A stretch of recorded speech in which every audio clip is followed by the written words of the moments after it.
신약 골로새서 1장 21절부터 29절 말씀, 저와 여러분이 나누어서 한 절씩 교독하도록 하겠습니다. 21절을 제가 봉독합니다. 전에 악한 행실로 멀리 떠나 마음으로 원수가 되었던 너희를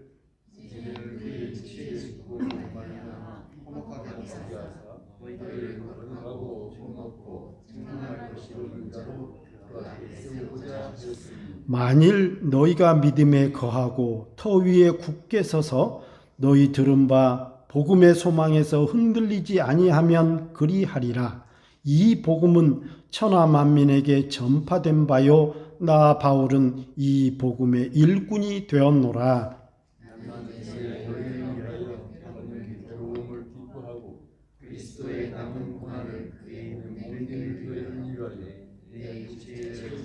내가 교회의 일꾼이 된 것은 하나님이 너희를 위하여 내게 주신 직분을 따라 하나님의 말씀을 이루려 함이니라.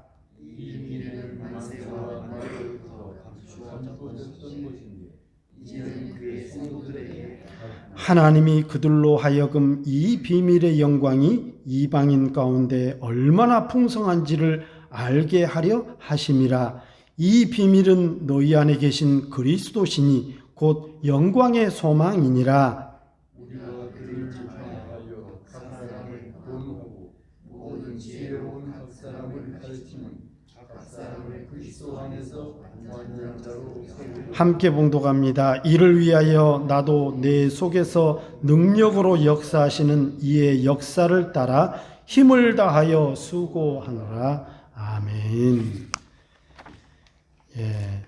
기독교의 가장 큰 기적이라는 말씀을 지난주에 제가 드렸는데, 사실은 이 말씀을 제가 이제 크리스찬 라이프에 그 목회 컬럼을 지금 이제 세 번째 드리고 있는데, 정리하다가 이 내용을 조금 더 보충하고 좀 그래요.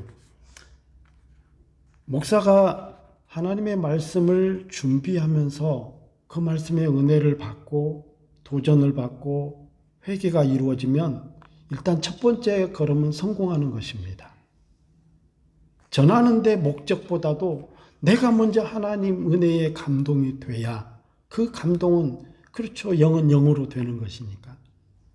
성령이 오시면 이미 산 영은 다 아는 것이죠.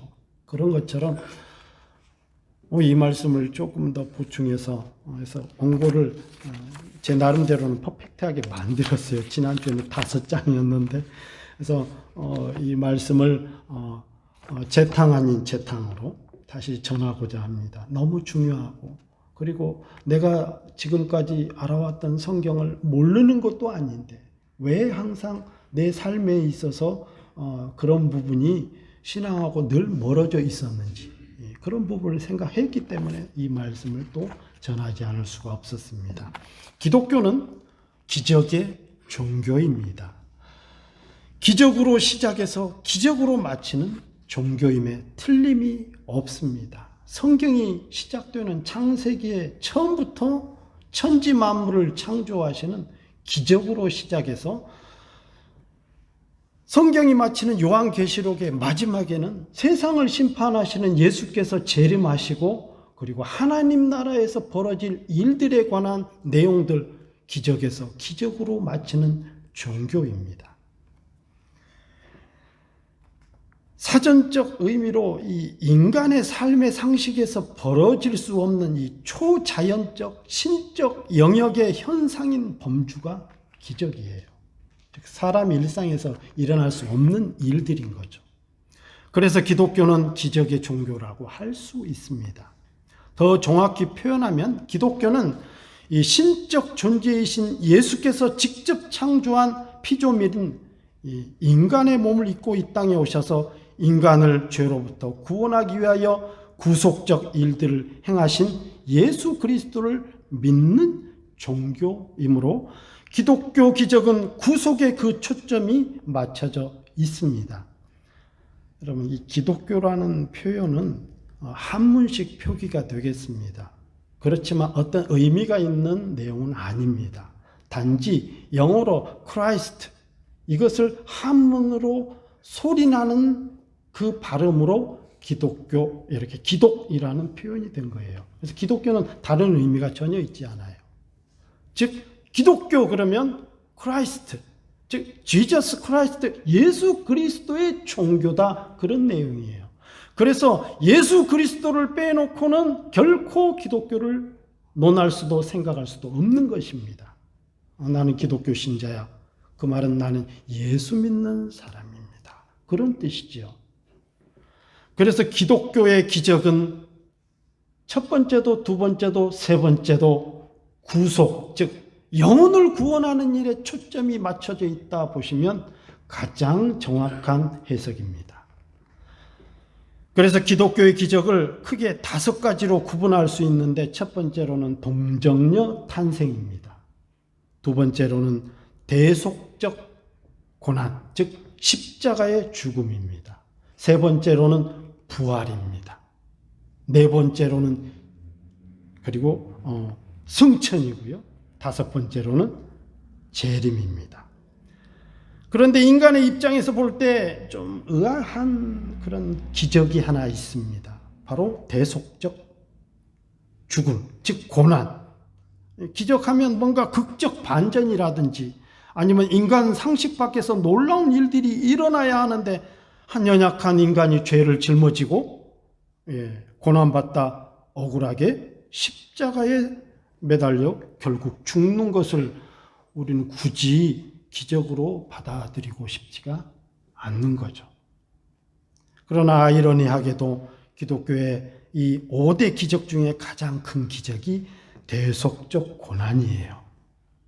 그 부분은 제가 지난주에도 말씀드렸지만 오늘 또 다시 한번 짚어가 보도록 하겠습니다.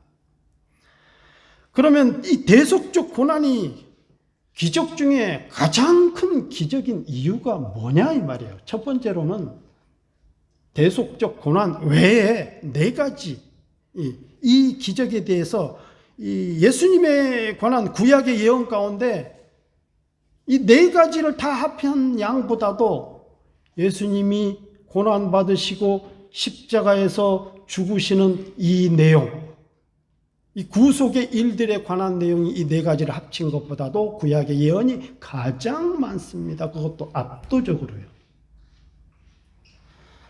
두 번째로는 4가지 기적의 사건들은 성부 하나님과 성령 하나님의 신적 능력으로 일어난 일들입니다.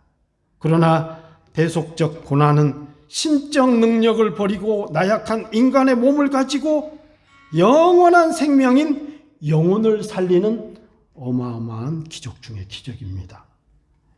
다시 말씀드릴게요. 약한 육체를 가지고 영원한 생명을 살리는 기적이라는 거예요. 우리는 구속, 그러면 하나님 신적 존재가 나를 구원하셨다, 이렇게 그동안에 여기고 맞습니다. 그런데 성경에 나타난 그리고 기록되어 있는 예수님의 일들을 우리가 믿잖아요. 그런데 예수님이 우리를 어떻게 구원하셨냐 이 말이에요.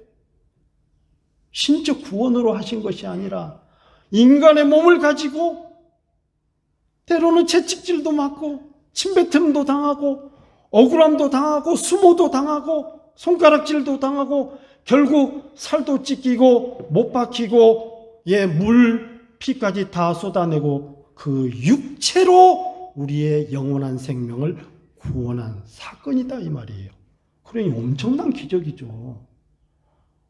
쉽게 생각해서 신이 인간을 구원한 것은 피조물이니까 쉬워 보입니다. 혹은 신이 어떤 일을 기적을 일으키는 쉬워 보입니다. 왜? 신의 입장에서 보면요.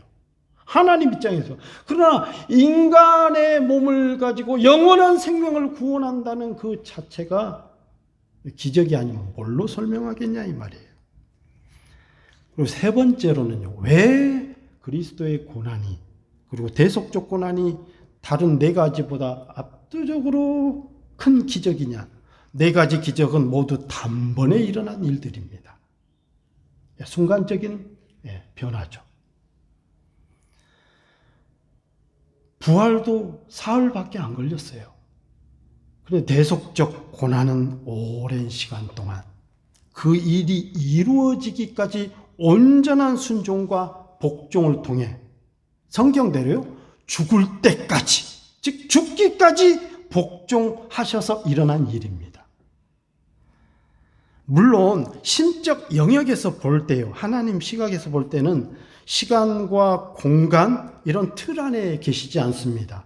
그러니까 예수님이 모세가 있었을 때 대충 한 5,000년, 6,000년 그 사이를 보십시다. 모세 있었을 때나 혹은 아브라함이 있었을 때나 다윗에 있었을 때나 혹은 예수님이 계셨을 때나 지금이나 하나님 보실 때는 순간적으로 일어난 일입니다. 왜? 시간의 제약을 안 받으신 분이고 공간의 제약을 안 받으시는 분이니까 예수님이 33년 동안 대속의 고난을 겪으신 그 상황은 순간적인 일일 거예요. 적어도 하나님 시각에서 볼 때는요. 그러나 우리가 지금 살아가고 있잖아요. 우리 인간의 관점에서 볼 때는 예수님이 공간 안에 들어오셨고 시간 안에 갇히셨어요. 그 내용을 여러분, 예수님이 겟세마네 동산에서 마침내 십자가에 지고 이제 곧 죽으실 것을 알기 때문에, 그분은 하나님이시지만 육체를 가지고 있기 때문에 기도하실 때 어떻게 하셨습니까? 얼마나 처절하게 기도했으면, 저도 산기도 많이 다녀봤거든요. 예, 기도원도 많이 다녀보고요. 삼각산에 매일 갔어요. 밤새 몇 년을 갔는지 몰라요. 제가 얘기했잖아요. 김장 비닐로 갖고 와가요, 겨울에. 밤새 기도하다 보면 김장 비닐로 한쪽 묶어갖고 거꾸로 바위 위에서 기도하다 보면 새벽에 대충 보면 눈이 쌓여 있어요. 근데 예수님이 얼마나 생명을 쥐어짜는 처절한 기도를 했으면 땀이 핏방울이 되도록, 저는 그렇게 기도해 본 적은 없어요. 단식 기도는 해본 적이 있어요. 14일을. 남자들은 한 11일에서 14일이면 죽는다 그러더라고요. 물도 안 먹으면. 단식은 해본 적이 있어요. 14일. 우리 집사람이 보더니 내가 너무 힘들어서 안아주려고 그랬더니 우리 집사람이 저기 도망가 버리더라고. 무서워갖고. 뼈만 남아가고. 근데 그렇게 땀이 핏방울이 된 적은 없었어요. 왜요? 너무너무 힘들었기 때문에. 너무너무 고통스럽고 너무너무 괴롭고 감당하기 힘들었기 때문에 그렇게 이루어진 기적입니다. 대속적 순환은요. 가장 위대한 기적 중에 기적인 것입니다. 이게 기독교다움의 끝판왕인 거예요. 예, 십자가 빼고 기독교를 논할 수가 없죠. 부활도 십자가가 있어야 돼요. 그 말은 죽음이 있어야 다시 사는 것이 있는 것입니다. 우리는 이 기적에 대한 부분을 조금 오해하고 있는 경우가 많이 있습니다.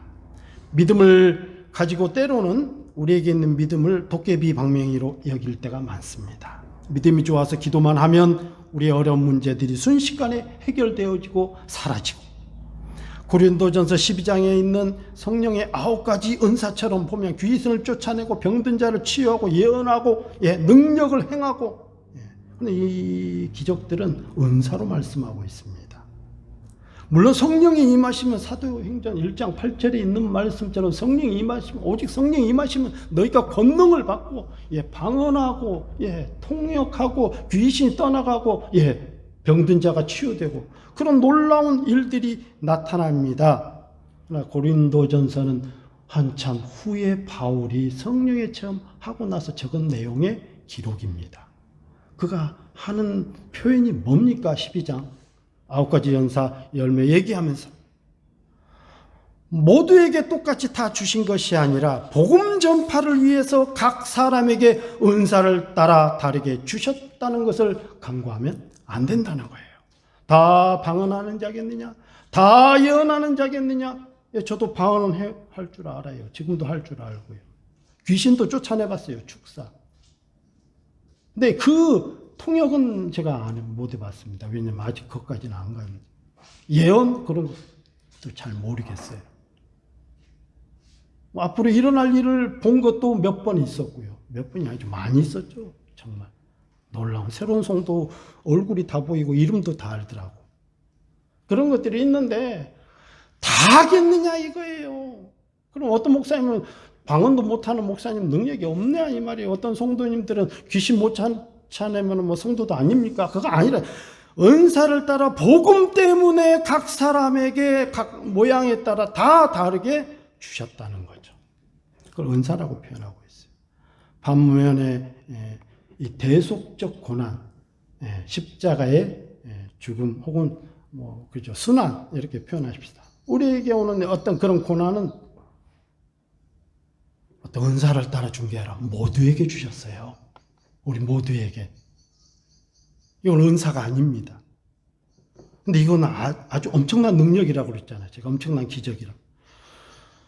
우리 모두에게 주셨다는 것이죠. 그것을 오늘 본문에 있는 골로새서 1장 24절에 그리스도의 남은 고난으로 말씀하고 있습니다. 그리스도의 남은 고난의 의미가 뭡니까? 예수님은 우리의 교회 머리고 몸이고 우리는 요한복음에 있는 말씀처럼 우리는 각 지체입니다. 가지고. 그렇기 때문에 우리가 믿음 때문에 겪는 고난과 어려움에 우리 주님도 같이 아파하고 고통스러워하고 힘들어하신다 이 말이에요. 가장 정확한 해석이고 동서고금을 막론하고 모든 성경학자들이 다 이렇게 해석하고 있어요. 그리스도의 남은 고난에 대해서. 제 말이 아니고요. 여러분들이 믿음을 지키는 일 때문에 힘들어하시면 주님도 아파하시고 힘들어하신다 이거예요. 즐거워하시면 주님도 기뻐하신다는 거죠. 그리스도의 남은 고난입니다. 이거 우리 모두에게 주셨다는 거죠. 이 엄청난 능력, 엄청난 기적. 그리고 고린도전서 12장 그러한 은사를 따라 각 사람에게 다르게 주셨다는 말씀을 하시면서 결론이 뭡니까? 12장 말씀은 너희는 더 큰 은사를 사모해라. 그리고 13장으로 넘어가는데 잘 아시죠? 더 큰 은사. 고린도전서 13장은 긴 장입니다. 한 가지밖에 얘기 안 해요. 사랑. 근데 그 사랑을 15가지로 펼쳐놨습니다. 사랑은 오래 참고 온유하며 시기하지 않으며 자랑하지 않냐고 쭉 15가지로 펼쳐놨어요. 왜 그렇습니까? 그만큼 9가지 은사보다도 더 중요하고 더 어렵고 더 힘들다는 거예요. 우리가 육체를 가지고 살아가는 삶 안에서 영원한 생명인 영혼을 얻는다는 것은 오로지 사랑만큼 더 큰 능력과 기적은 없다는 의미가 되는 것입니다. 예수님의 십자가의 죽으심이야말로 영혼을 살리기 위해 그보다 더 큰 사랑이 있겠습니까? 천사의 말을 할지라도 귀신을 쫓아내고 산을 옮길 만한 믿음이 있을지라도 사랑이 없으면 우리 삶 속에서 어떤 영혼도 생명도 살릴 수 없습니다. 능력을 행하는 은사들을 행할지라도 결국엔 여러분 결국엔 갈라디아서 5장이죠.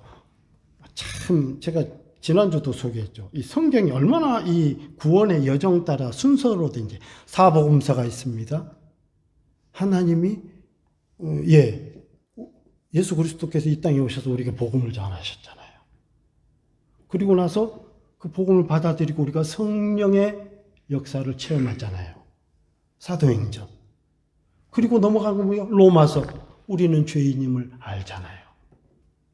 오직 예수 그리스도로 말미암아 우리가 의롭게 됐다는 것을 알게 되는 것입니다. 그리고 넘어간 게 뭡니까? 고린도전후서예요. 묘하잖아요, 순서가. 왜? 성령의 역사들이 이 은사들을 오해하게 되니까 고린도 교회가 굉장히 풍파가 많았습니다. 시험도 많았고요. 아니 성령의 9가지 역사가 기적적으로 나타나고 각종 놀라운 일들이 나타나는데 왜 시험이 되냐 이 말이에요. 그러니까 바울이 하나님께서 바울을 통해서 그것보다 더 중요한 게 사랑이다. 그것보다 더 중요한 게 너희들이 능력을 나타내고 그런 것보다도 나타내지 말라는 거예요. 기독교는 제가 서두에 말씀드린 처음부터 기적이고 마칠 때까지 기적입니다. 기독교는. 기적이 종교예요. 그런데 그걸로 영혼을 살리는 것이 아니라는 거죠. 그럼 주님이 내가 이 십자가에서 내려가서 천하에 있는 12영을 데리고 와서 이 세상을 심판하지 않겠느냐 할 수 있었다 이거예요. 그런데 왜? 죽어야 살릴 수 있다는 것을 끝까지 복종하셨다는, 그래서 기적이라는 거예요. 이런 기적은 어떤 것으로도 설명할 수 없는 놀라운 기적인 거죠. 예.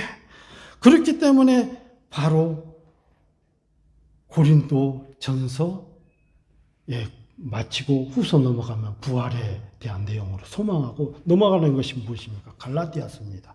성령의 은사로 나타날지라도 결국 나타날 것은 성령의 9가지 열매가 있어야 된다 그래요. 그렇게 갈라디아서 5장의 말씀입니다. 9가지 열매는 뭡니까? 사랑과 희락과 온유, 자비, 충성, 절제 이런 것들이잖아요. 열매는 뭡니까? 마침표입니다. 결과물이에요. 너희가 성령의 역사를 나타내느냐? 그러면 그것을 통해서 나타나는 열매가 사랑이어야 된다. 온유여야 된다. 자비여야 된다. 충성해야 된다. 신실해야 된다. 그런 말씀으로 이어가고, 그리고 넘어오는 내용이 에베소서입니다. 그래서 그렇게 모여서 교회에서, 교회론입니다. 에베소서는. 이게 계시록으로 쭉 이어가는 구원의 서정, 즉 구원이 이루어져 가는 믿음의 사람들이 복음을 받아들이고 이루어져 가는 연결로 되어 있는 것입니다. 여러분, 요즘 왜 기독교가 세상으로부터 외면당하고 손가락질을 받고 있습니까? 지금 한국에서는 교회 얘기 꺼내면요 많이 힘들어요. 특히 인터넷에 유튜브를 보다가 교회에 관련된 댓글을 달면 난리가 나요. 왜 그러냐 이 말이에요. 그것은 기적이나 능력이 부족해서가 아닙니다. 십자가를 지는 삶의 능력이 약해졌기 때문입니다. 여러분, 한국의 기독교가 가장 폭발적으로 일어났던 시기가 일제시대 때 평양 대부흥의 역사가 성령으로 폭발적으로 일어났고, 또 그리고 6.25를 지낸 이후에 놀라운 교회 성장이 폭발적으로 일어났어요. 그런데 일제시대 때, 그리고 또 6.25 사건이 일어나고 이런 것들은 정말 한국 사람들에 있어서 문화적으로 경제적으로 그냥 피폐해졌잖아요. 근데 교회가 한 일이 뭔지 압니까? 그때 부모를 잃고 가족 잃고 이런 사람들을 고아들을 데려다 감당을 했습니다. 고아원을 많이 지었어요. 지은 것보다 고아원이었죠, 교회가. 선교사들 와서 학교를 지었습니다. 그들을 치료하기 위해서 병원을 지었습니다. 지금 교회가 엄청 부흥하고 성장했어요. 교회당도 어마어마하게 큽니다. 근데 그런 일 안 해요, 지금. 지금 그런 일 많이 안 해요. 돈이 안 됩니까? 왜 그런 일을 감당을 안 하느냐 이 말이에요. 십자가를 지는, 왜 다 내 시간 들여, 내 돈 들여, 내 몸 들여, 내 모든 것을 들여야만 되는 사람들이기 때문에 그렇죠. 제가 맨날 우리 아들한테, 야, 너 골프 쳐서 뭐 할래? 돈 많이 벌고 싶어? 그걸로 뭐 할 거야? 먹고 사는 건 뭘 해도 돼. 아빠처럼 잔디만 깎아도 먹고 사는 건 돼. 열심히 벌어서 어려운 사람들을 도와. 네가 할 일은 그거밖에 없어. 예. 믿지 않는 사람들도 기독교의 기적들을 잘 알고 있습니다. 예수님의 동정녀 탄생, 예수님이 부활하신 것, 다시 재림하시고 이런 사건들 너무너무 잘 알고 있습니다. 그러나 십자가를 지는 희생적인 삶과 멀어져 있는 것을 알기 때문에 너희들은 크리스찬이 아니냐, 즉 그리스도의 사람들이 아니더냐, 그런데 왜 우리와 같냐이다, 그런 뜻이에요. 오히려 우리보다 못할 때가 많다는 것이죠. 세상 사람들은 법과 규칙과 도덕의 잣대가 있습니다. 그런데 우리는요, 그것보다 더 우월하고 고급한 은혜의 법이 있어요. 십자가의 헌신적 사랑이 있는데 그것이 없으면 오히려 아무것도 아닌 것이 됩니다. 생애의 삶 속에서 만들어낸 기적이야말로 가장 기독교다운 모습입니다. 세상의 빛과 소금의 역할을 감당하고 선한 영향력을 펼쳐라 하는 것들이죠. 하나님이 우리나라의 교회에 성장을 주셨다면 이제는 그 일을 감당해야 돼요. 예. 물론 방언도 받아야 되고, 그렇죠. 예언도 할 수 있어야 되고 다 하지만 이제는 세상을 감당해야 되는 때가 이미 많이 지난 겁니다. 요즘 크리스찬의 삶은 주어진 환경적 삶 속에서 기적을 만들려고 하지 않습니다. 왜냐하면 고통스럽기 때문입니다. 오래 참아야 되고 성내지 않아야 되고 내 생의 전부를 드려야 하는 일이기 때문입니다. 기적은 뭔가 단번에 짜자잔 하고 일어나야 하는데 그렇지 않기 때문입니다. 기독교 기적은 죽어야 일어납니다. 다시 사는 것, 높이 승천하는 것, 영광으로 재림하는 것 등등은 죽지 않으면 결코 일어나지 않습니다. 고난을 감내하고 이겨내는 것은 기적 중에 기적입니다. 우리의 신앙을 너무 초자연적, 순간적인 변화만을 삶에서 바라는 것과는 정반대입니다. 하나님께서는 우리가 삶 속에서 힘겹지만 묵묵히 자신에게 주어진 일들을 감내하기를 원하십니다. 비록 무겁고 때론 모든 것을 내려놓고 싶은 상황일지라도 그것이 왜 가장 초자연적이냐면 우리의 주어진 연약한 육체적 삶으로 모든 죽어있는 영혼들을 살리는 위대한 일이기 때문입니다. 이 기적은 오직 유일하게 온전히 십자가를 지고 죽어야만 일어날 수 있는 기적처럼 우리의 삶 속에서 인내하고 감내해야만 일어나는 기적입니다. 여러분, 저도 그런 것 같아요. 인생을 돌아보니까 연로하신 분들 많이 계신데 제가 인생 얘기해서 죄송합니다. 근데 50 넘으면 인생 얘기해도 된다며요. 예, 이해하십시오. 저도 제 삶을 돌아보니까 특히 목회자의 삶을 살았잖아요. 나 스스로 해결할 수 있는 일보다도 감당할 수 없는 그런 일들이 더 많았다는 게 느껴져요. 내가 스스로 노력해서 해결했던 것보다 내 삶의 환경 가운데 자연스럽게 이미 갖춰져 있는 것이 더 많았다는 것을 부인할 수가 없어요. 하나님의 은혜거든요. 하나님은 우리를 필요 이상으로 충분하게 우리에게 채워주시고 넉넉하게 하시는 분이라는 것을 돌아보면 아는데 또 닥치면 힘들다 해요. 근데 하나님은 그거를 피하거나 벗어나거나 도망가지 말고 감당해라.